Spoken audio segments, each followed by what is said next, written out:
What are your thoughts when you look at your chart for Bitcoin between now and let's go into end of Q2, so around June, July as we start to head into the summer?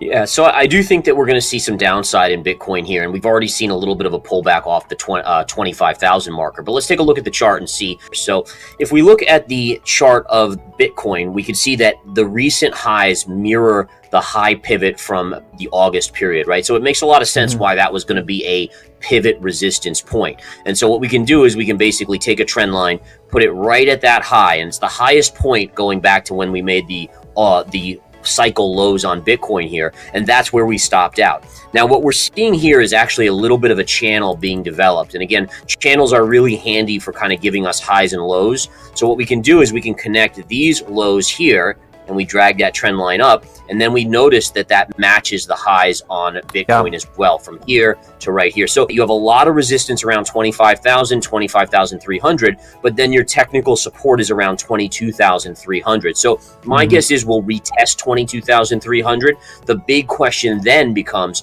do we break that level? I am in the camp that eventually we do break that level and we trade back to about the 18,400 level, which was the midpoint here of this kind of W pattern bottom. We'll see some trouble for the economy here over the next, the next, at least in Bitcoin and the stock market, the next few months. I do think a retest of the October lows, which then brings Bitcoin back to about 18,400. We look at the daily chart, and I can throw my chart up again here to take a look, is we clearly see that this area here, that first kind of little topping area, that's right at 23.8. And so the idea here is that if you can recapture that high, it starts to tip the scales towards the more bullish side. Now, again, if we put that trend line in here, right at 23.8, you can see right now we are just below it, but you could be putting in a little of a consolidation that could be setting up for another move to the upside. So this is kind of one of those scenarios where as a trader, I sit back and I watch, because I'm not good enough to kind of determine which direction it's going to go, but it will be interesting. And I agree that if we get back above 23.8 and it can stay there, let's first say for 24 hours, it then increases the probability of us making a move up again and retesting the 25,000 level. Now, if we can't get above 23.8, it goes to the scenario that I just talked about prior, which is where you have to start looking at this 22,300 area on the chart. Everything's kind of up and to the right for Ethereum. What does it look like in your chart, at least in the short term, back over into these early months of summer? Yeah, so at least in the short term, we're kind of stuck in a same kind of parallel channel that we're seeing in the Bitcoin chart. And what I mean by that is if we kind of draw a trend line like this, we can bring this down here as well and notice that we're trending sideways to slightly up. Now, the one thing I think is a positive here in the near term, and this is just talking over the next few days to a week or so, is that we had this strong move up where we tested the high, and now you are consolidating. So there is a chance that we could make another attempt, just like with Bitcoin, at the recent highs. If we do that and we can puncture it, you then have the possibility of going up and retesting that 2,000 level. Now, interestingly enough, the 2,000 level was the highest point on Ethereum since the lows were put in. Bitcoin has already tested that high from that point. Now, granted, Ethereum made a much bigger percentage move, but it'd be interesting to see if Ethereum still needs to test that level before there's any chance of a corrective move, since Bitcoin already did do it. So it is something I'm watching. I would be, based on the current chart in the very near term, I would be slightly bullish on Ethereum here just over the next few days.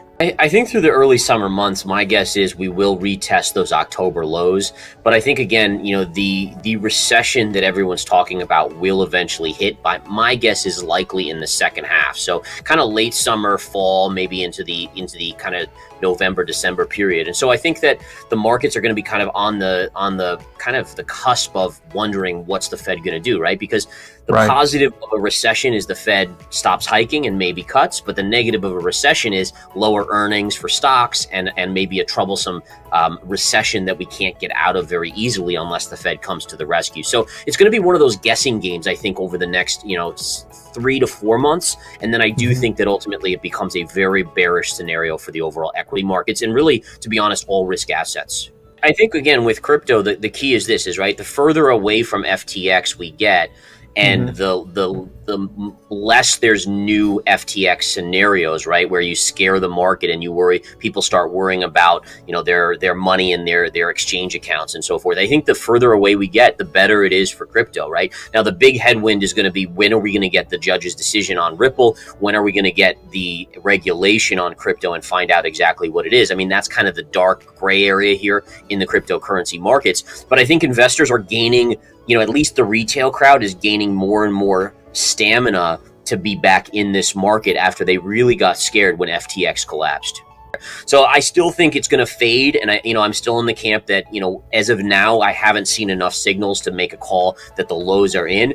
But again, you know, when you're trading at 16, 15,000, I don't think there's that much more to go to the downside. I mean, maybe 12 to 13, maybe worst case scenario 9, but for sure we're in that anger area, right? I mean, I think FTX really was one of those scenarios where investors were like, what the heck? You know, this is messed up that people are, you know, basically lying to our face and just taking money and running. So I do think that we're close. I still think it could take another 6 to 12 months for it to bottom out, but I think that, again, the downside is somewhat limited when you look at the bigger move from 69,000 all the way down to 15.7 or so. I do worry we're going to get in a recession that's not going to be a normal recession, right? We've just gone through 13 years, arguably, of an expansionary period with massive printing of money, interest rates essentially near 0%. And so to me, there's almost this scenario where we could now be stuck in a longer recessionary period than what we're normally used to. And again, part of that is the fact that if inflation doesn't come down to 2 or sub 2%, the Fed is not going to be able to lower interest rates back down to where they were for the last big boom